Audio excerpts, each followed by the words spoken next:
Hey everybody, this is Jack Hammer from the Santa Rosa Press Democrat. Happy Monday. That means it is time for a new edition of the HammerHeads Show. We haven't done this in a little while with training camp kind of preempting us, Rob.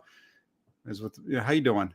I'm doing very well, Jack. I was ecstatic about the result of the game Friday night, and then Saturday got to go down to Salem, Oregon, hang out with the Salem 49ers faithful there. That was fantastic. Felt a little bit like a celebrity because there were some kids there that, their parents watch my show. They watch us sometimes, and they see me, and I'm on TV. And so I signed an autograph or two and got my picture taken. It was pretty fantastic in that regard. I do not consider myself to be a famous individual, but it made me feel pretty special to be recognized in that way. Look at that. I didn't realize that I was in the presence of a celebrity here. That's fantastic. I got asked for my autograph, and I was like, are you sure? It's a pretty trash autograph. You might want to see it before you ask for it. Put it right here across my brand new 49er jersey. It'll be perfect. It was a good game on Friday night. A lot of positive things came out of it for sure. The thing that jumped out for me, I know that a lot of folks, it's Trey Lance, but Trey Lance is one of them. But on top of Trey Lance, it is how many of the rookies stood out on Friday night and how well they played. Absolutely, because you're looking at a team, and I continue to say this because I continue to believe it, that is incredibly deep. And to have rookies contribute on a team that you consider to be a very deep roster, it shows spectacular drafting by the 49ers this year. Yeah, no, you go back and you look at the Danny Gray touchdown. You've got Sam Womack, a draft pick with a couple of them. Go back the Danny Gray getting it from Lance. And then you have Womack with the 2 interceptions. You have the pick from Marcelino McGrory Ball, who isn't even a player that they drafted. He was an undrafted free agent signing. You have, I thought the drive at the end of the game by Brock Purdy. I thought he handled that well. He made some good moves with his legs. That he doesn't have the strongest arm in the world. Nobody's going to mistake him for his arm for what Trey Lance brings to the table, but he has enough to make most of the throws in the NFL. I don't know. I just thought the whole thing was a really good first glimpse for the fan base. Yeah, I agree. I mean, I tried to think of what I wanted to see that I didn't. It just wasn't there. I thought that this was, it obviously wasn't a shellacking of the Green Bay Packers. It was a good game. The Packers were able to move the ball. When you look at total yardage, they outgained the 49ers. So you could nitpick it a little bit. But when I thought of the major milestones that I wanted to happen coming out of this game, I thought we hit the vast majority of them. Yeah, I thought so too. And it was funny because I was thinking back to our show that we did prior to the game on your channel. Right. And it seemed like a lot of the things we talked about ended up happening. Before we get too far into the game, though, real quick, I want to shout out some folks in the comment section. We have Chris Royal, who just became a member of the Toolbox. Thank you very much, Chris. Really appreciate it. We have... Shout out to Chris real quick. He was the one that invited me to the Salem get-together. So Chris is a member of the Salem faithful and good dude. There you go. Awesome. There you go. Perfect. And there you go. Even you got Bryant, who's shouting out Chris Royal as well. Congratulations. Dan Rostek, who's a member of the Toolbox. He says, "What's up, everyone?" We got Blind Tom 61, another member. Says, "Hi guys, pretty hot out where I live. It was warm out here today in Santa Clara as well." Raphael 5629ers, a number Toolbox member. He says, "Hello, fellow Niner faithful." He also wants to make sure you guys all remember to like and subscribe. Nobody does that better than Raphael. He's better than me. He's the one that keeps me on my toes when I'm doing this. Right. And then last but not least, we have James Foster, who I know follows everything that goes on at the PD because he comments on the blog quite a bit. Says, "Let's go, Jack." I'll leave out the middle word there so that I don't get in trouble with YouTube. So perfect. Let's go. Let's get into it a little bit. Let's talk about the game a little bit more. What did you think of Trey Lance's performance? I got to first admit a little something that when Trey came back out for that second series, I will admit I second guessed Shanahan, right? It was he had almost gotten the 10 snaps that Greg Papa was saying, hey, that's the plan. You want to get Lance 10 snaps in this game. That's what Shanahan has laid out. You had 8 snaps on the first drive, and then you come back out. But it's after you're pulling Mike McGlinchey. So now you're subbing out some of the offensive line. And what's the first play in that drive is a sack, right? And I think to myself, oh, come on. You're putting Lance in there. He's going to get dinged up. Like, what are you doing? And he throws a touchdown to Danny Gray. I'm like, of course you put him back in for the second drive. This is a perfect call. Perfect call. Yeah, I thought Lance's performance was pretty good. I thought it was kind of everything that we've seen throughout training camp, with one exception. I mean, the play action rollout to Ray McLeod is something that we've seen a lot. You know, one of the plays that I really liked was the scramble, how he steps up and threw the pocket up instead of out to the outside, like you see like Kyler Murray and some of these smaller quarterbacks, they kind of bail. I like how he just stands up and he climbs the pocket. And when he does climb the pocket, he doesn't just take off running. You can see him climb the pocket, get into a throwing position again, doesn't see anything, and then takes off for 7-9 yards, whatever it was. Liked all that. The short underneath throw to the tight end, that looked like what we see in practice, a little high kind of thing. And even the Danny Gray throw, right? That was his one bad throw of the game, and that's something that we've talked about a lot in training camp, was him missing those deep out routes. So we kind of saw all that. I thought I saw everything that I wanted to from him in that regard. I mean, you got to see him push the ball down the field. You got him he used his legs a little bit. And to your point, keeping his eyes downfield when he was scrambling. That's a fantastic observation. Yeah. And the one thing that he did show that we hadn't seen during training camp was the deep shot to Danny Gray. We hadn't seen that at all in training camp. We hadn't really seen him hit a deep ball quite like that either. He's hit deep balls, but not really where he hit it down the sidelines or anywhere in the middle of the field where the guy was able to catch it and just take off running like that. We've seen a couple of catch and runs with Deebo early on that I think would have been big plays, but that was fantastic. And the shot to Danny Gray, that's the first time that I can think of where those two have completed a pass together. So that was a really nice finish. And I found it funny too, because if you go back to last season and you look at what he did in the first preseason game last year, his first possession was a little kind of like this one where they moved, but it wasn't all that great. And then the second possession opened up with a deep shot for 80 yards to Trent Sherfield. Same thing this time. First drive, they get a first down, but that's it. And then you get the big shot, this time 76 yards to Danny Gray. Very interesting similarities between year one and year two there for Mr. Lance. Yeah, I thought it was a confidence-inspiring outing for Lance. You know, one of those that should have left him feeling good. It continues to sort of put out there the trend of this training camp so far, which is that, as I observe it, I saw this from David Lombardi in his tweets today, in charting out the move the ball periods versus those where they're specifically practicing situational drills, that Lance is doing better in the move the ball periods, those that better emulate real game film, real game situations.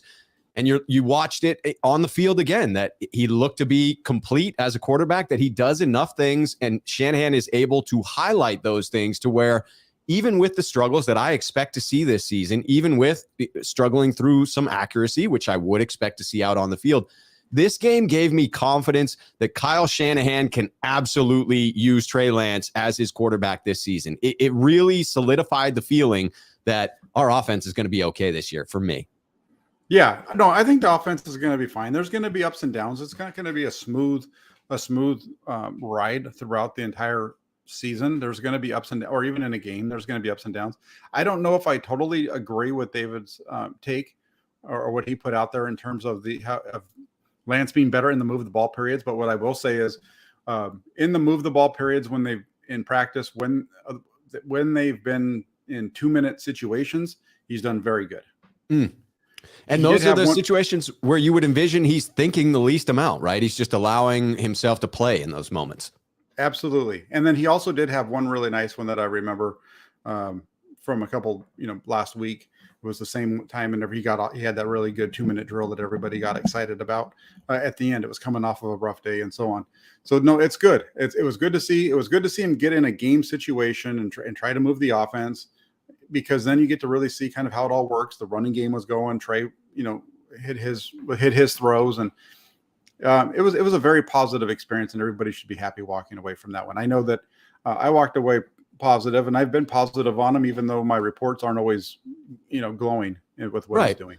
But I think that that's accurate, right? I think you have to put in there the accuracy of not always being a fantastic practice for Lance, because that sets the proper expectation that we will see that at some point in games. I think Kyle Shanahan will do a better job of masking it in games, I would suspect, than he does in practice, because I would think he's working on specific things in practice as well. I again, thought it was a pretty ideal outing from Lance. Couldn't have asked for much better. But along that vein, when you looked at it, Jack, did you think to yourself there was anything that you thought could have been done better? Did you have any criticisms of Lance in his time out there on the field? No. The only thing is I'm nitpicking. The only reason I bring up the miss to Gray, the only reason is because it's something that we've seen a lot. That was if this was a regular season game, and we're three games into or whatever, and that happens, and it's not something that I'm talking about, because the next time they get the ball, they score, and that kind of stuff. So I'm the only reason I even mentioned it was because it was the one bad throw that he had, and it's something that we've seen. The throw to the tight end that was a little high, whatever. Even if he throws that ball and he hits them right in the numbers, that doesn't gain more yardage. It's not like that slowed them down or cost them any yards after the catch. So right. No, I thought what he did, he managed. What I liked about it is he did the things I wanted to see. Got him in out of the huddle with no problem. He looked comfortable in the pocket. He looked poised. He looked like he didn't hesitate to throw the ball. It looked like he was trusting what he was seeing. So for what I was looking for going into that game, I saw everything. Yeah, me too. I thought it was a fantastic outing for the young gentleman. Has me excited for the next time we get to see him. Unfortunately, it seems like in week 3 of the preseason. Yeah, probably most likely going to be in week 3. I don't think we'll see him on Saturday night. And then that brings us to the running backs a little bit too. I mean, the running backs were an interesting group. Trey Sermon his numbers don't look as good as I think his performance was. I think his performance was better than the numbers showed. That was going to be my question. It's an atrocious yards per carry average, but were you impressed with what you saw out there? And when you combine that with what you've seen in training camp, what's your overall view on Trey Sermon? Do you believe we're going to see an improved version of Sermon going forward? Yeah, I think so. I will. If you go back to the game on Friday night, he had 2 runs that killed his yards per attempt.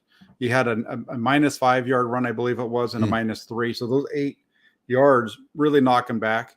Other than that, he was going forward most of the time. And the 2 negative runs weren't his fault. The first one, McGlinchey misses the block on the linebacker. He gets a little too wide. He misses the linebacker coming through, and the linebacker drops him for a big loss. The next one is down in the red zone.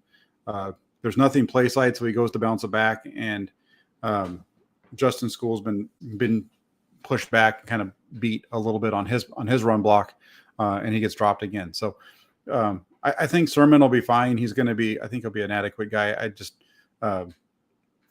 It's interesting what we saw at practice this week, and we'll get into that in a few minutes. Of all the backs, who do you think shone the brightest? Who impressed you in that game, if any? I was really impressed with the guy who impressed me the most was Jermichael Hasty. Yeah, me too. And I didn't think that going into it. I didn't either. And what was impressive about him was before he got in the game, we watched Tyrion Davis-Price, who was a much bigger and supposed to be a much more physical back, dance like Michael Jackson all around behind the backfield before he decided where he was going to go. There were times when instead of just hitting it up inside, there was one play to the left. Instead of hitting it up inside, he bounces it outside for a short gain. If he hits it up inside, instead of cutting out, if he cuts in, it's a big gain. There's just things like that. He was just moving. He's just too much dancing. And then you put a little, Jermichael Hasty, I shouldn't call him little because he's good size for his height. Right. And he was just running with abandon between the tackles, and he was just running, and he was doing everything that Tyrion Davis-Price wasn't doing. He was hitting the hole hard, and it was showing up with the yardage that he was getting out of it. And I would suspect, and I wonder if that's the case for you as well, I would suspect that for Tyrion Davis-Price, that's much about getting comfortable within the offense. That for Jermichael Hasty, he's very comfortable within this scheme, very familiar with the plays being called, and therefore he's able to hit those holes very confidently. I don't think it's not something that I noticed in Ty Davis-Price's play style before, so it's not something I'm terribly concerned about. I would expect it to improve as he gets more comfortable. Yeah, we'll see. We'll find out. I think he's going to get a lot of playing time on Saturday night, I think he's going to get a lot of carries because they're going to try to get him going. So I would expect to see a lot from him against the Vikings. They need to get him running and get him moving. I was also impressed with what we saw from Jordan Mason. I thought Jordan Mason at the end of the game had some really nice runs, very similar to what we're just talking about with Jermichael Hasty, a guy. When I watched Jordan Mason run like on Friday night, and I've seen him do it a few times, when he's going, he's always going downhill. Everything that he does is working forward. Even his cuts are always working downhill. There's nothing that's side to side. Even his cuts that look that way are still going forward. That's one of the things that I really liked about Elijah Mitchell last year as well. Do you think because of Hasty's performance, if you were making a 53-man roster right now, would you have Hasty making that 53-man? That's a tough one because it is. It's a tough one because of some of the things that I've seen this week. And I would start again. It goes back to, I think that Jeff Wilson Jr. makes this team because of his versatility. Right. Yeah. That makes sense. That makes sense. Yeah. And then that kind of brings us to the topic of the show, was the return of the wide back. And since we're talking about running backs, I think we might as well bring it up right now. I'm going to bring up Chris Royals' question from a little bit ago. Chris, I was holding on to that one because we're getting to the topic. He says, I'm sure you'll touch on it, but what are your thoughts on Shanahan calling some options? Do you think we see some sprinkled in this season regularly? All right. So that brings us to what we've seen the last 2 days. If you check out my channel, there's some other people that have posted it as well, but there was a lot of option. Yesterday, the 49ers focused on option, their first. Deebo Samuel, just so you know, Deebo Samuel and Ray McLeod did not practice with the wide receivers yesterday. They practiced with the running backs, all practice, the whole practice. That's fascinating. And then when they went to team, they were basically playing running back everyone, and whoever wasn't playing running back was playing wide receiver, and they were going back and forth. And it was the first 8 plays were 6 zone read option plays. About as close to a triple option as you get in today's day and age. You know, back in the old days in Nebraska, lining up with Tom Osborne, you know, they ran it out of the eye, right? But that's not the way football's played anymore. Now it's out of the shotgun, and they're running it out of what looks like a zone read with an option coming off of it. And that's what we've seen the last 2 days very heavily from the 49ers. It's interesting that they waited until the observers were out of camp, who were obviously allowed to take videos from the stands. And now you don't have those videos being taken, and the 49ers delve into that. It's interesting to wonder how much that will make the field once we're into the regular season. It would seem like if they're spending a considerable amount of time on it, that it will be a focus. It should be a focus because it goes right back. It's just something that you build off of what they already do. But they have a quarterback that can run it. They have 2 wide receivers that can run it. And they have guys who can line up and be like the fullback guy, which is like Jeff Wilson. Because the way that they run it is it looks like the pistol. When they get all said and done, when all the motions are done and everything like that, it looks like they're in the pistol with a pistol, like the 49ers used to do back in the day with Jim Harbaugh, right? When they were in the pistol with Colin Kaepernick, and they'd have the fullback on one side and the tailback Frank Gore behind him. That's basically what they're motioning into, except for the guy that's the fullback is Jeff Wilson Jr., Trey Sermon, eventually Elijah Mitchell, and the halfback is Ray McLeod or Deebo Samuel most of the time. And the reason I say most of the time is because there's times when that fullback is Deebo Samuel or Ray McLeod. It's very interesting. It's wild. I can't imagine being a defense that has to prepare for this year's San Francisco 49ers. That's just got to be a nightmare. No, and the hard part about it is, you think about it. If you go back and you watch last year, just how once Deebo Samuel became the wide back, running back, whatever, started being used in the backfield, everywhere he went on the field became a problem for the defense because their eyes had to move because he was such a key to what was going on. And if you're doing what they're doing now, it's even harder. Like today, there was one where they did this whole thing and Samuel's in the backfield, and they give it to their defense is so focused on what's happening with Trey Lance and Deebo Samuel that nobody's paying attention to Jeff Wilson Jr., who runs 20 yards before anybody touches him. That's wild. And this is against Fred Warner and Azeez Alshire and Dre Greenlaw and, a really good interior 7 for the 49ers defense. Yeah, the best linebackers in the business. Yeah, exactly. So, so to answer your question, I think you're going to see it now. Is it going to be a heavy dosage of it? I don't think it's going to be like what we've seen the last 2 days, where it's all they're doing. But I think it's going to be definitely be a piece. And I think if they get where they're stuck on some things, that's what they'll go to. I don't think it's something that's going to be like a trick play for them. And I don't have a problem with putting it out there. And here's the reason why. Kyle Shanahan decided to run the play during a time when we all could video it. Right. So if they didn't want it out there, they would have waited until period 5. They know exactly when you guys are able to video and when you're not. So that's a very conscious choice on their part. Yeah, everybody was videoing. And hey, here's the other thing. To Chris's question, if they never run it, but the threat's there, that's also a benefit for the 49ers, because every defense is having to waste time getting ready for it and then never seen it. Yeah, you still have to take a half a step in that direction whenever you see that formation, even if it never gets run. Exactly. So it's really good stuff. And then I'm going to answer this question right here. It's not leaking footage. There's certain periods in time during which the media can record the drills, and it's not just the writers. It's NBC Sportsnet Bay Area, Channel 4 Cron News. It's every news outlet that sends a TV camera down there can record what is happening between periods 1 and periods 5. So if they're going to run something during that time that jumps out, they should expect it to be shown, whether it's by Grant or myself or one of these national outlets. So I want to make sure that I put that out there, because it is on my channel. There are 2 videos on my channel, one with the offense, one with just the quarterbacks and the running backs, showing all of this that I'm talking about. Fascinating to see. Yeah, no, it definitely is. And then you go into, the wide receivers. Let's talk about them a little bit. I mean, what a nice opening for Danny Gray, right? Fantastic opening. I mean, at first when I hear that you're not going to have Brandon Ayuk out there, you're not going to have Deebo Samuel out there, again, I go back to what are we doing to Trey, right? We're not properly supporting him, allowing him to be successful. We don't need those guys out there. We've got Danny Gray. We've got Ray McLeod.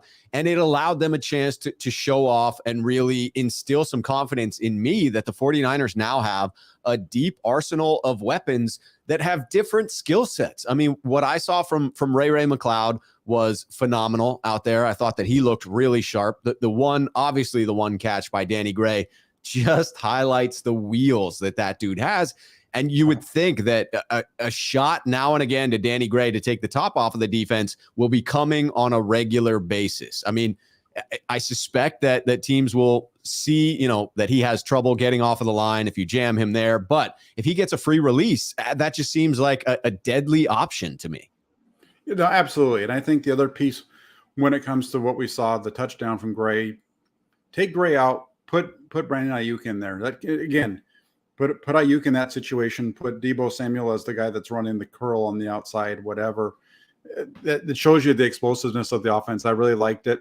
And then the thing for Gray, the touchdown pass, I understand everybody gets all excited about that one, but I really liked that he came back and he showed his toughness late in the second quarter, going over the middle and catching a pass across the middle from Nate Sudfeld for a big gain.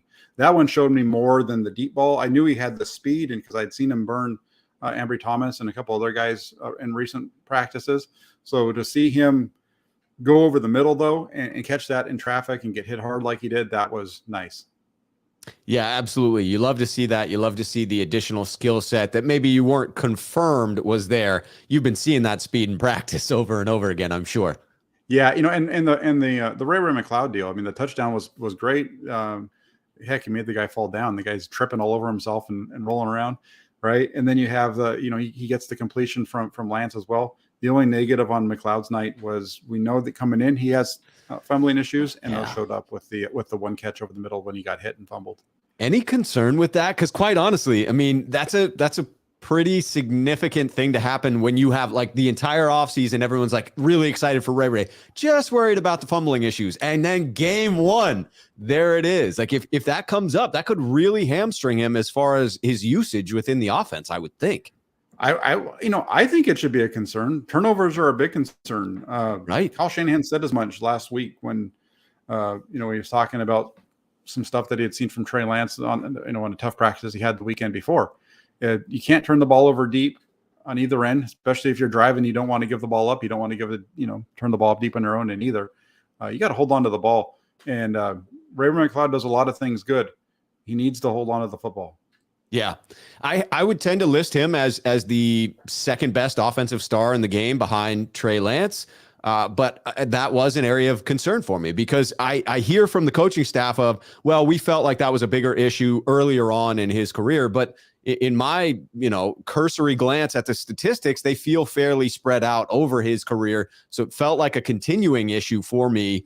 This was supposed to be the first step in being able to say, no, it's no longer an issue for him. But I can't say that because we see the ball pop out. So now every game, I'm going to be looking for that. I'm going to need to see positive momentum in that regard.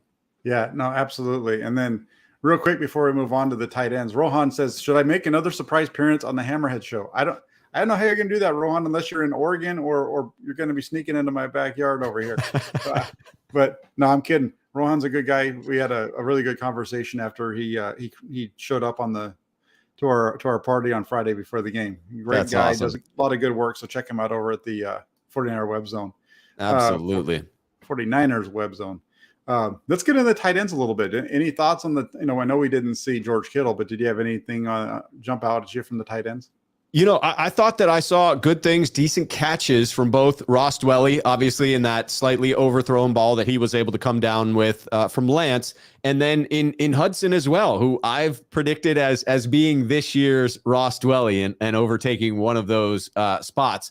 So to me, this is still a confusing position group where it feels like Charlie Warner coming off of the physically unable to perform list now will be one of those two tight ends behind George Kittle. Which one seems dependent upon which spot he ends up in, tight end 2, tight end 3, seems dependent upon someone else breaking out from this group. But I'll be honest that I didn't see anything from any of the candidates that leads me to believe anyone really claimed a spot after Friday. Yeah, I agree with you. I think it was interesting to see Tyler Kroft be the first tight end on the field. That is a fascinating observation.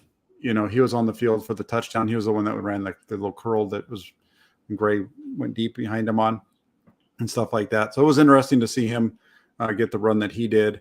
So I'm surprised we didn't see more of Fumagalli because we've seen him quite a bit during camp. The one interesting piece this week is that the 49ers activated Charlie Warner off the physically unable to perform list. He hasn't practiced with the team much yet. He went through individuals, and other than that, he's been working off on the side. But he's working his way back, so he should be good to go here. Kyle Shanahan said today he hopes to get him some reps against Minnesota. So we'll see how that works out. Good. Yeah, it would seem like there are enough bodies there that when we go up against Minnesota in the next preseason game, you'll get to see some of that depth for Fumagalli to get some additional run out there. If they're holding back a couple of the starters for that Minnesota game, potentially that's where we see more of the depth. Yeah, and I think one thing I would keep your eye open for Saturday night if you're watching the game is Ross Dwelly in the backfield. And the reason I say it is the 49ers released some players today. They had to get down to 85 by tomorrow since they're flying out to Minnesota. They don't want to bring those guys to Minnesota just to cut them and send them home. So they one of the cuts was Josh Hokett, the backup fullback. So my thought after seeing that before practice today was, okay, like what are they going to do in Minnesota? How are they going to run this offense? Because especially if you're not going to see if Kyle Juszczyk's not going to play on Saturday, which you wouldn't expect, right? How are they going to operate this offense? And I think today what I saw was Ross Dwelly slide back there, kind of as a move tight end, slide into the fullback spot. He can do it. That's a great way to secure a roster spot, is to prove versatility within Kyle Shanahan's offense, right? I mean, typically the 49ers are not going to spend any roster spot in keeping a second fullback. Ross Dwelly's ability to slide into that position could give him the favorite to grab one of those two backup spots. Yeah, I wouldn't be surprised to see Charlie Warner doing that if he was healthy. That Right. kind of actually is a little bit more of a Warner type of thing, where he's a little bit more of a blocker than he is a receiver. So he's known for a little bit more. So we'll see. It'll be interesting to see how that plays out uh, on Saturday, and we'll probably hear a little bit about it during the reports from Minnesota. I will admit to Swansong's recent comment there, I wondered when Josh Hokett was one of those names that got released today, if there wasn't some optimism that in a pinch, a guy like Poe could contribute as a fullback. Yeah, no, right. This is the perfect time to rotate into what the Flyers offensive line did, because Jason Poe to me looked really good on Saturday night or Friday night, excuse me. He didn't play right away, but when he got into the game, I was paying attention to him, watching him, and his first snap was a run. He was blocking down to his left, and he hit that guy and drove him about 5 yards down the line of scrimmage. I thought he played really well. His only mistake was he jumped off sides once, but for a false start. But other than that, I thought he played really well. Yeah, I thought we saw some good things from the offensive line. It does seem like we're headed for now with the news today of the slight tweak for Brunskill. It feels like we're headed, unless we bring somebody else on board, for an Aaron Banks at left guard, Jake Brendel at center, and Burford as the right guard. And I had mixed reviews on Burford and his extended time out there, but trending towards the positive. I am optimistic about Burford being able to contribute week one with what I saw in him being out there for the entirety of the first half. He played the entire first half, and then he went out after halftime and played the first possession of the second half as well. He was the only starter that did that. I thought that Spencer Burford played well. I think there were some. I don't necessarily believe that he played quite as good as everybody wants to make it sound, but yeah, there were some good plays, but there were some mistakes as well. Sure, and that's more what I'm talking about. There were some really good stuff, and there were some things to clean up. He was the reason for the scramble, for example, from Trey Lance. Was his man beat him to the inside, and he ran him by him, so it wasn't a sack, but right, that was the reason why Lance got unsettled in the pocket. And that was actually an incident where I began to be more optimistic, because, I mean, not that Burford would just let someone through like that, but Lance's response to it, the way in which he very calmly was able to step up within the pocket. I thought to myself, you know what? Even if the interior O-line does struggle a little bit, it feels like Lance is comfortable back there. Yeah, and that's it, right? If you just got to build block just enough for him to be able to move around. If you're just overwhelmed and he gets swallowed up quick, that's when it's a problem. But as long as you let him kind of get to the top of his drop and then has to move, he's pretty good with that. And I thought he played. I thought that Lance played really well with his movement, and he's done a really good job of it in training camp and so on. I thought overall the group that they put out there for the starting offensive line, I thought that they all played pretty well in my opinion. I did too. I did think that it appeared to me as if Justin School did struggle mightily in there. Certainly right after he came in for McGlinchey, look rough. But the initial starters, considering Trent not being out there, I thought that they held up well. What was your opinion of any of the backups? Do you agree that School looked pretty rough out there? Is that something where, I mean, I'll be honest, I saw a tweet moments ago that was like, hey, I don't want to see Justin School out there anymore when Lance is behind center. I have to agree with what I saw. Well, Justin School is struggling, or he has been struggling. He's been struggling a lot. If you read my reports, sometimes I feel like a jerk, because it's like this guy's just getting his ass handed to him regularly in one-on-ones.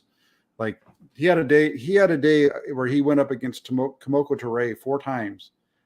I don't know if he ever touched Ture.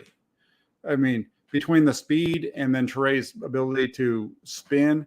Wow. The Ture spin move gives all the 49ers offensive linemen other than Trent Williams fits, right? So he struggled all along. I will say, if I'm going to tell you that somebody, hasn't looked good, I got to tell you that today, Justin School won 2 reps, and one of those reps that he won was against Samson Ebicom. So it's not like he did it against just backup guys today. He did a better job today, showed some improvement, looked a little bit more patient, I guess is the word to use, and did a much better job today. And to see him be able to slow down Ebicom was a good one. So you would say if he has a hope of making the 53, he's going to need to turn it around for the remainder of training camp. As it's trending right now, he may not be one of the top backups. Well, the way that it's trending right now, I think that Colton McKivitz is your top tackle backup. Yeah. And then Daniel Brunskill is your top interior offensive line backup, do everything guy. So that gets you to 7 already. And then, from there, you've got Nick Zakel, who they drafted. Right. Jalen Moore, depending on his health. Yeah, Jalen Moore, who right now isn't healthy. And then, quite frankly, I think Colton McKivitz might be better than Jalen Moore anyway. And then, it's kind of, Jason Poe, does he make the roster at the back end? That's a tough one. Right. Yeah. A lot of question marks towards the end of that 53-man roster. It's going to be fascinating. It is. And then, we didn't even get into the guys they cut. We'll get into that, I think, a little bit. Keyshawn Johnson, right? Just real fast. That was since we already went through the wide receivers. Keyshawn Johnson was let go today. I don't think anybody was expecting him to make the roster, really challenge for a spot. And then we'll talk about the defensive line now, where they let go of Tomasi Lalili, I think is how you say his name. He was one of the players that was let go today. We talked about Josh Hokett already. Along that defensive line, there was no Nick Bosa, but the guy that stood out to me, I'm sure everybody else saw it too, because it was right in front of your face. How could you miss it? Was Drake Jackson. Yeah, absolutely. I thought Drake Jackson and Kamoko Toure with his extended action certainly stood out to me as well. It was a huge relief in the Drake Jackson injury news. That looked scary when I was watching it on the television, right? It was clearly one of those where he was allowing it to dangle completely without, trying to move it as he walked off of the field. And just, had you wondering whether it was going to be a dislocation with significant damage done, or whether it was a torn bicep or something like that would be a longer term injury. So to hear that it was a stinger and that he's back at practice as of today, that was huge for me, because I have to say, I thought it was a good performance by the defensive line, but we have seen some injuries adding up there. And I begin to wonder if we go from a position of extreme depth to lighter bodies, especially in the 300-pounder category, although I did see that we also got Hassan Ridgeway back at practice today as well. Any concern with any of the injuries along the D-line adding up and needing to bring in additional camp bodies? No, I don't think so. I think because they're getting guys healthy again, it's kind of going back and forth. They've got Javon Kinlaw, they've got Hassan Ridgeway, Kevin Givens has been very good inside. They've been utilizing Kerry Hyder, kind of goes in and out. Same with Charles Omenahu, who wasn't dressed on Friday night. But I think their depth on the defensive line is pretty solid. That's the one spot where they don't really have much by the way of injuries that are really going to derail them at this point. And when you think of Javon Kinlaw, I didn't see anything really flash off the tape that had me feeling overly optimistic about the impact he's going to be able to make this year. But I'm still taking away the positive that he has been ramping up consistently, and it would appear to this point is still healthy. So I'm taking that as a net positive. But other than that fact, did you see anything out of Javon Kinlaw that should be reason for optimism for the fans? The fact that he was out there is reason for optimism, because I was surprised to see both Javon Kinlaw and Mike McGlinchey dressed. Me too. They're both coming off of injuries that ruined their season last year. I know before the game when we were talking, I said I didn't think they were going to play, and then come to find out when I walked inside and watched, they were both on the field, dressed and ready to go. So that was a little bit of a surprise to me, and I felt like Kinlaw played okay. He had one bad wrap on a run play. I think he got a little too far inside, and they bounced it, ran right outside of him. That was one of the early plays in the game, like in the first couple of plays. Green Bay ended up having to punt anyway. But after that one play, I thought he played fine. He didn't get to the quarterback. He put pressure on him a little bit with his arms and things like that. There was one time on a run where he did a really good job of kind of clogging up the hole. Somebody else came and cleaned it up. So I thought he played okay. Yeah.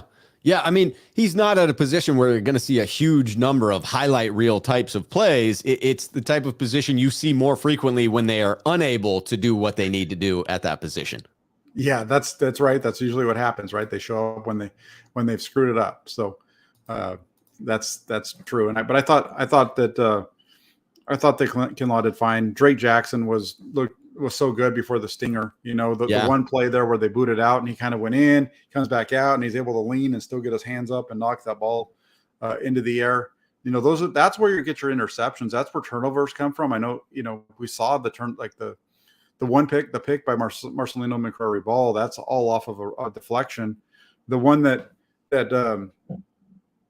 Drake Jackson had there at the line of scrimmage, that ball's just fluttering in the air, and Green Bay's just lucky that went to a spot that was in an open area. Yeah, that was a great play, and one wherein the TV announcers took a moment to call out his nickname from USC being the Freak, and his ability to stop and change directions, being such a big guy that it's very rare to have that skill set to be able to lean one direction and then shift 260 pounds of mass directly in the other direction and be able to tip that pass. Typically, it is leaner players that are able to do that. Rare skill set. Yeah, he's got that bend, and the flip that he does and everything like that we saw him do during the practice, where he was getting the training camp pumped up. Right. He's known for that back flip or whatever he's doing. Looks like a dang gymnast out there. Yeah, no, he's quite an athletic specimen, that's for sure. Yes, he is. Yes, he is. And then that takes us to the linebackers, where none of the 49ers starting linebackers played, and you wouldn't have known it because that group is so strong. Yeah, I saw great things from Oren Burks. It was a tackling machine out there, right? Racking up 8 tackles on the day.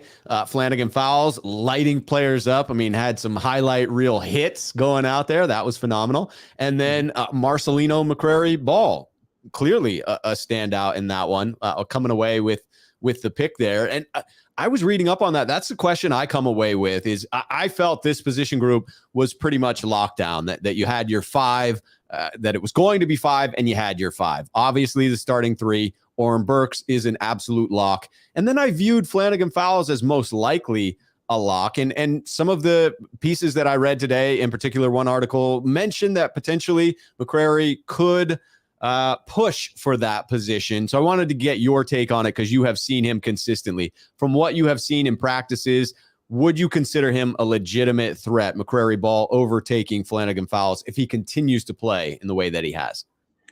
I don't think so. I think that Flanagan Fowles is still in the lead there. I think McCrary Ball is the guy that either will be traded or they're going to try to get him onto the practice squad. That makes sense. It's a numbers game. The only, Flanagan Fowles is just so good. If anything happens to one of those other, 3 guys in front of him, you don't have any problem with putting him in really in any of those spots. I think, and then same with Oren Burks, he's kind of in that same category as well. Those guys are they can step in and they can play. Burks had starts last year for Green Bay, so that he can do it. Yeah, right. Both of them looked great out there. It is going to be a tough logjam there. Again, at the end of the 53-man roster, I do not envy some of those last cuts that the Niners are going to have to make. Yeah, no, it's going to be tough. There's some really good football players that aren't going to make this roster. And hopefully the 49ers, for the 49ers' sake, they can get most of those guys to clear waivers and get them back onto their practice squad. Yeah, absolutely. I think for me, the one area, the biggest area of concern right now is secondary, specifically where you've got 3 guys who are out. We found out today that Jimmy Ward, he hurt his hamstring during yesterday's practice, which was kind of a light practice, but he tweaked his hamstring, and he might not even be ready for the start of the season, week 1 in Chicago. So you add that to Emmanuel Mosley and Travaris Ward also dealing with muscle strains in their lower half. It's a little bit of a tricky situation in this 49ers secondary right now. Yeah, I would agree. And I have some fear that, with Jimmy Ward and his age, that you could see some lingering effects of a significant hamstring pull beyond week 1. And that would That would be a real shame, because then it would seem like you would have a situation where most likely Tavarius Moore would step in at that opposite safety spot, and you just wouldn't have the veteran presence. That would make me a little bit more concerned for Hufanga being able to step in there and contribute right away. That's definitely an injury that I had obviously no idea coming out of the game, because it didn't happen in the game. To your point, it happened in the light practice yesterday. That one feels like an injury to keep our eyes on, that could end up being an important one. Yeah, no, it really could, because anytime you have a guy who's going to miss, and that's, we're talking almost a month away, right? Is week 1, and so for it to be a muscle pull that might keep you out a month from today, that's really something that we definitely needs to be monitored, and so we'll see. Kyle Shanahan even mentioned today they might need to bring somebody in to fill the gap, because it's either going to be that, or they're going to pull one of their guys that are nickels back there, which would be the only one I can really think of would, in that case, would be Quantrez Knight. Yeah, right, because Dante Johnson is nicked up as well, right? Got some sort of a fractured something or other in his rib cage, I thought I read. Yeah, rib cartilage. That doesn't sound comfortable. That seems like it might be hard to sleep at night with the breathing and feeling pain every time. Right, it does. No, it does. It doesn't sound like it'd be fun at all. No. And then on the end, today with Ward out today, they had Talon Hufanga in there, and then next to him was Tarvarius Moore. That was your starting duo at safety today, and they struggled a little bit against Trey Lance today. I think in part of it might have been because Jimmy Ward wasn't there. And obviously, Tarvarius Moore got cooked on the one touchdown pass in the game, so that was unfortunate. But other than that, I felt like he had a fairly solid outing, and it felt like just a miss in not getting his hands on the receiver on the release. Was that your take on that play as well? And how did you feel about the rest of his snaps out there? I thought that he played okay. It wasn't anything great. The first play, the first pass coverage on the deep corner, I think that was really his best play of the game. After that, I thought he struggled a little bit. He actually, he definitely got beat on the deep ball, and there was a couple other times when he was a little bit out of position. Darquez Denard, he got released today. He was the one that started in the slot. I didn't think he played very well either. It's kind of easy to see why they made that move. I think, I wasn't expecting it to come right away, but I was expecting Samuel Womack to become the starter there sooner than later. I just didn't realize it was going to be today. And do you think that was done intentionally? Because I'm not surprised that Womack earned that starting role and that it was absolutely cemented by that phenomenal performance that he put on tape Friday.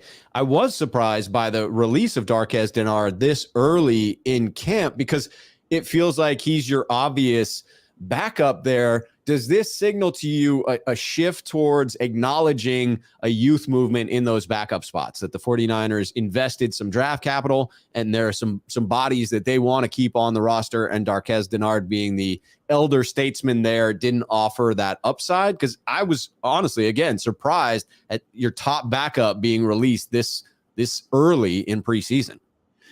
When you see a guy that's a veteran that's kind of in the position of Darquez Denard, I wouldn't be surprised if we learned that he asked to be released. Like if he had said, hey, if I'm not going to be the starter, or if I'm not going to be the guy, let me go so I can go see if I have a chance to hook on somewhere else that I can get on a roster. Yeah. I wouldn't be surprised if that's the case. And then, he goes throughout, and he tries that. And then during the season, if he doesn't make one, maybe they can bring him back to be on the practice squad, because you always want to have depth. So. Yeah, that would create a positive relationship between the two, that you're scratching his back and saying, yeah, we'll cut you now so that you have enough time to get into camp somewhere else, learn the playbook, and have a legitimate shot to make the roster week 1. If that doesn't happen, hey, we scratched your back. You come on back to us and play for us during the season if you don't land somewhere else. Keeps a symbiotic relationship. Absolutely. And then, the other thing, like, I think for me, the biggest question mark is in the secondary is on the outside. Without those top two guys, there's a lack of depth there that I think can play in the NFL. And 49ers used a third round pick last year on Ambry Thomas, and this guy is he struggled on. That was rough. He has struggled in training camp. He struggled in the game on Friday night. We saw exactly what his biggest struggle is the deep ball. He struggles with any deep route. He had the one that looked like it was going to be a pass breakup, but that was only because he'd gotten called for holding earlier, right, on the deep pass. And then he had the one over the middle where he got his hand on it, but the receiver still comes down with the catch.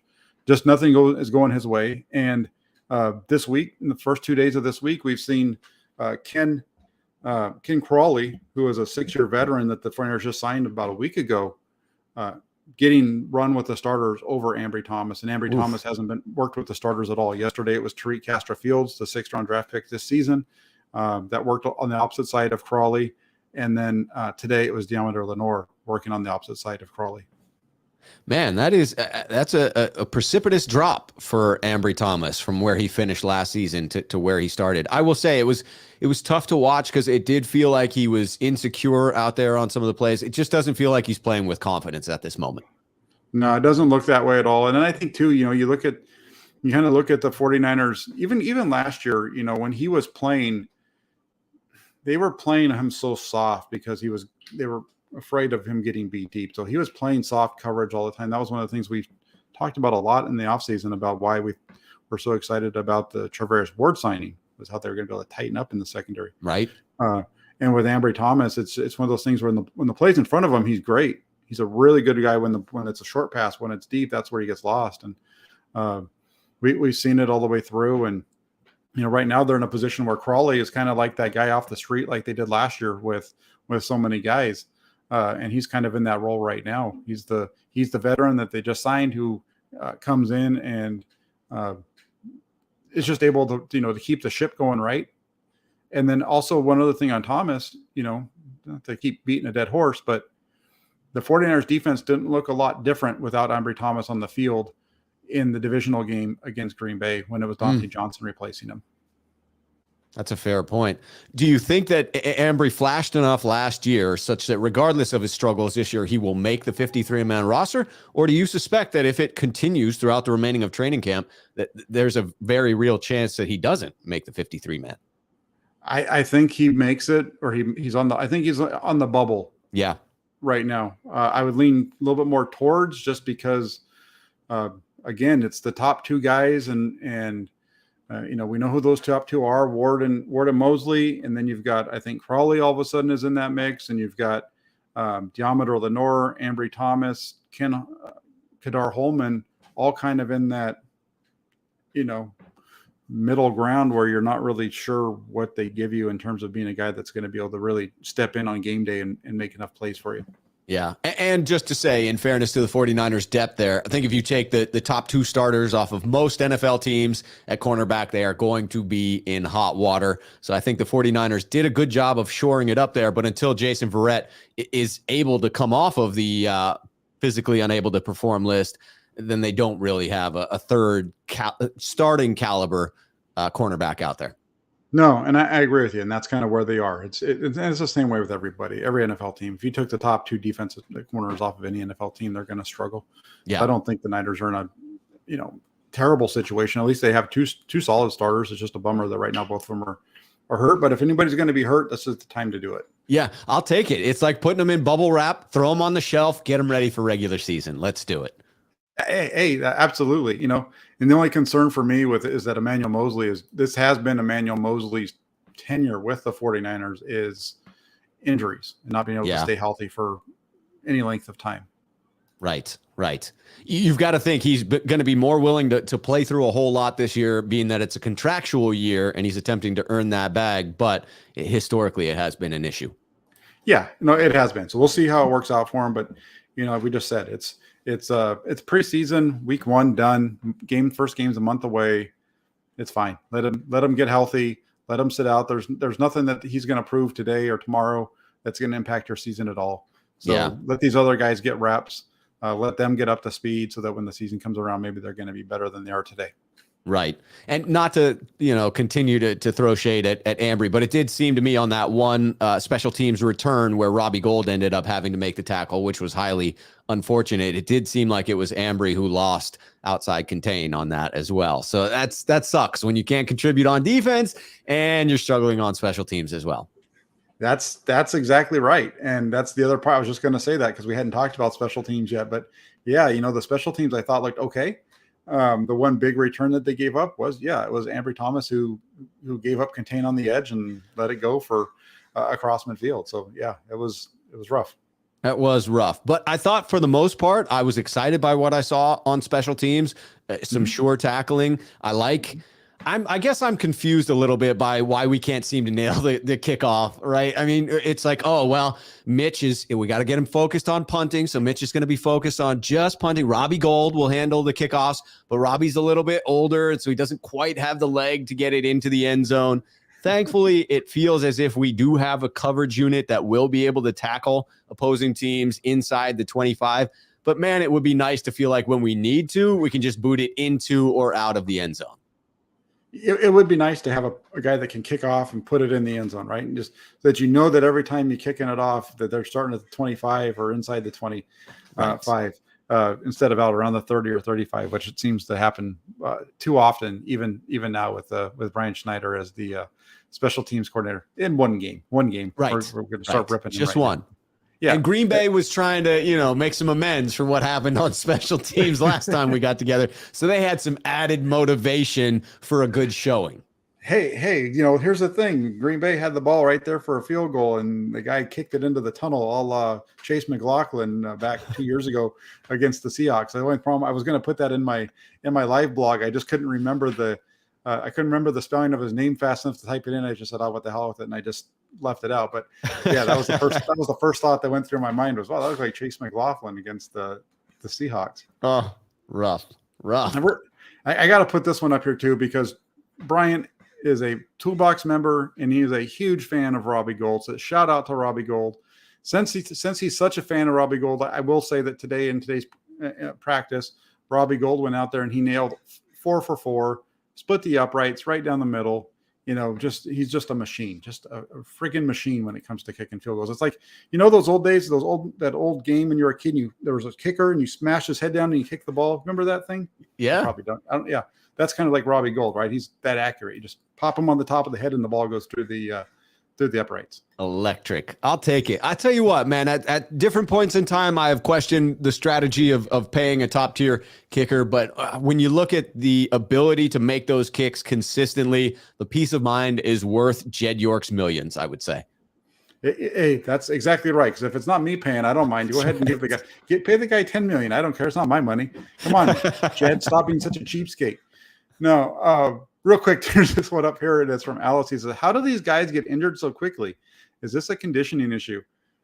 It is one of the interesting things, and I didn't notice it, but Kyle Shanahan mentioned it this morning at the podium, was that these hamstring injuries, are all occurring on the first day back from time off. So they have their schedule, and then every time there's a day off, they come back, and that's when these guys are tweaking muscles. So maybe there's something in their, either in their stretching or something in their program that's taking place that is, maybe they need to go a little bit slower to ramp these guys up. I'm not sure, but it's definitely something to keep an eye on there. Yeah, it really is. And it would seem like once you have a trend like that you would attempt to try something different to combat it on your end and not simply point to it. It felt as if Kyle Shanahan was pointing the finger at the NFL schedule makers in condensing the preseason and creating this scheduling situation wherein the days off were, I don't know, close enough together. I wasn't sure what his implication was there, but it did feel like he was pointing towards the schedule and not something from a trainer's perspective. But if it's happening consistently on the return days, you would think that you could ramp that up differently and therefore get a different result. Yeah, the way the schedule is right now, this Minnesota preseason game on a Saturday, followed by a Houston preseason game on Thursday. That's what's kind of goofy about the whole thing. Yeah. The game, and I think for the 49ers, they much rather would have had Minnesota happen on Thursday or Friday night than where it's falling. It would have kept their schedule a little bit more normal, because as I see it right now, they're flying tomorrow, they're practicing Wednesday and Thursday, day off, game on Saturday, fly home, probably going to take the day off on Sunday, right? And then you got Monday, Tuesday practice, fly to Houston on Wednesday. I mean, it's just crammed in there. Yeah, that doesn't strike me as an ideal situation. If you're attempting to play all your starters, it feels untenable. Yeah, and that's why I think he said he's looking at this Minnesota starting Wednesday and Thursday. That's pretty much they're kind of focusing on that as being their game. That's where that's where their focus is on those two practices. And it makes sense. You know, you look at the game on Friday night, the 49ers offense at one point in the first half had run like 18 plays to 36 for Green Bay. It was just completely out of whack because the 49ers scored so quick, you know, with the touchdown from Lance and the touchdown from Sudfeld. The ball was just in Green Bay's hands the whole time. Whereas when you're doing this in practice, you're matching rep for rep and things, and it's just a much more controlled environment. Your best guys are getting a lot more reps, and it's just way better for growing your team, I think. Yeah, right. Really quick before we move off, James says, thank you for the super chat, James. He says, I'm worried about Gold. He's kicking off this year. I'm not sure, you know, there could be a little bit of worry there just because of the fact that he's kicking off, but we'll see. There might be, we'll see what happens. I wouldn't be surprised to see Mitch Wishnowsky maybe take that back at some point. Yeah, right. If you see a high-flying offense where we're kicking a lot of extra points and we're kicking off a substantial amount, I wouldn't be shocked to see it go back to Mitch either. I mean, if you're getting a couple of kicks, couple of kickoffs each game, that seems something that Robbie Gould can handle. If you're, you know, getting back to 2016 Atlanta Falcons type of offense for this 49ers team, I could see a situation where you might want to switch that up. If you're kicking more extra points and field goals than you are punting the ball, maybe you turn it back over to Mitch. Yeah, because you know, another thing too. I don't know if did you see that kick from Matt Areza the other day? No, I missed it. The punt god. The punt god. He blasted one from his own 15 that landed on about the other 5 and then went into the end zone. I mean, he just absolutely obliterated this ball up in Buffalo on Saturday or Sunday, whatever day it was. I mean, he just completely crushed that thing. That's wild. Nice. I mean, nice to see that guy in red and gold, I would think. Yeah, I would think so. I feel like we had a couple of extra picks that could have been used on the punt god. There you go. Absolutely. Absolutely. So was there anything else that you want to hit on that we missed? You know, the only thing I wanted to ask you about were your thoughts. I don't know if you've read it, so this is off the cuff. So if you haven't, we could skip it. But there was the Michael Silver story that came out around Jimmy Garoppolo. And it was basically revisiting Jimmy signing his contract. And then after signing his contract, the implication that, and we had heard this before, which is why I find it interesting, that in the offseason, Jimmy sort of separates from his phone, that he doesn't return texts, that he's not calling people, that he's not in contact with Kyle Shanahan or the front office. And that was the implication, that he signed his contract for $127 million and then essentially ghosted the 49ers until he showed back up at camp and continued to do so in other off seasons up until last offseason, where there was all of the trade to bring in Trey Lance. So, you know, I don't know how I feel about the story, but I wanted to get your sense of it, whether you believe that to be the case. And if so, is that any poor reflection upon Jimmy Garoppolo in your eyes? Yeah, I have no reason to doubt what Mike Silver wrote there, just based off of what we heard from Kyle Shanahan. He's mentioned it at the podium. George Kittle's talked about how you can't get a hold of Jimmy when it's not the season. You know, Jimmy doesn't text back, you know, kind of made me think, you know, like that girl, right? You go out on a date and when she sends you, she sends you a text and you never respond. It's like, what's going on over here? Right. That's kind of what Jimmy is. He's kind of like, oh, well, it was a nice date. See you later. Yeah. But no, I mean, I could see why the 49ers would be upset by it. And at the same time, I could see why Jimmy Garoppolo would do that. If Jimmy Garoppolo seems like the kind of guy who, when it's not the football season, he wants to get away from it. Right. He's not, and I know that he works out during the summer and he was working out in the off season. He's doing all that stuff. But when was the last time we've seen a Jimmy Garoppolo workout video other than him throwing around at the 49ers facility once the media got there? And that was because the media was taking those videos. Yeah, like close to zero self-promotion from Jimmy Garoppolo. You don't see him. I mean, even in being such a good-looking face, he's not in that many advertisements. Like, he just doesn't seem to really put himself out there that much. I get a sense that he's more of an introvert.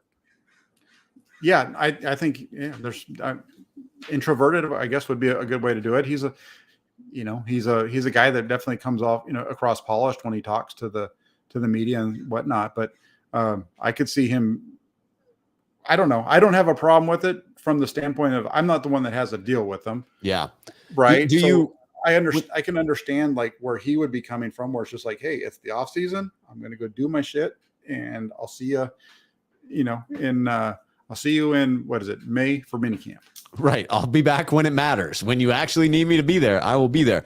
The timing of it seems just a little bit odd, since you would assume that Mike Silver's pretty well connected within the 49ers organization, that maybe he's getting something from sources there. Did you read anything into it in that regard? Is this a potential setup story that makes it easier for the 49ers to release Jimmy Garoppolo and somehow save a little bit of face by leaking this prior to the release? Or do you think that it's just random timing as to when it came out? It could be something along those lines where they're trying to, make it so that the fans feel a little bit better about the fact that they're letting him go, kind of thing. But again, it wasn't like what was written was really new information from the standpoint that we already knew that Garoppolo wasn't reaching back out to anybody. All you had to do was listen to what the players have been saying for the last couple of years, that once the season's done, Jimmy's like, he's gone, whatever. Right. Yeah. He's like Kaiser Sose, the season's over with, and like that, poof, he was gone. Exactly. That's Jimmy. Yes, indeed. Come the end of the season, Jimmy's gone. So, and we're going to find out as of Friday night around like 5:30. I was pretty certain that Jimmy Garoppolo was on a plane to New York, but doesn't seem like that's going to happen. So we'll see what happens. We'll see where he ends up, if there is a spot for him to land. Yeah. I mean, T-minus 2 weeks, right? It is August 30th where that salary becomes guaranteed. So we are in the countdown. Yeah, we're right there. It's going to be, it's fascinating to watch this team come together. I really like the roster, and we've got I'm really bummed that I'm not going to be in Minnesota for these next two practices on Wednesday and Thursday.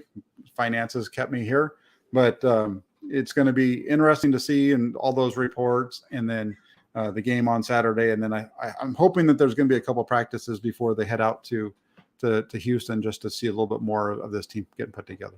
Yeah, I would hope so as well. We want to really get that inside info. Yeah, and like Alice 10 says here, we'll find out more after the Watson ruling.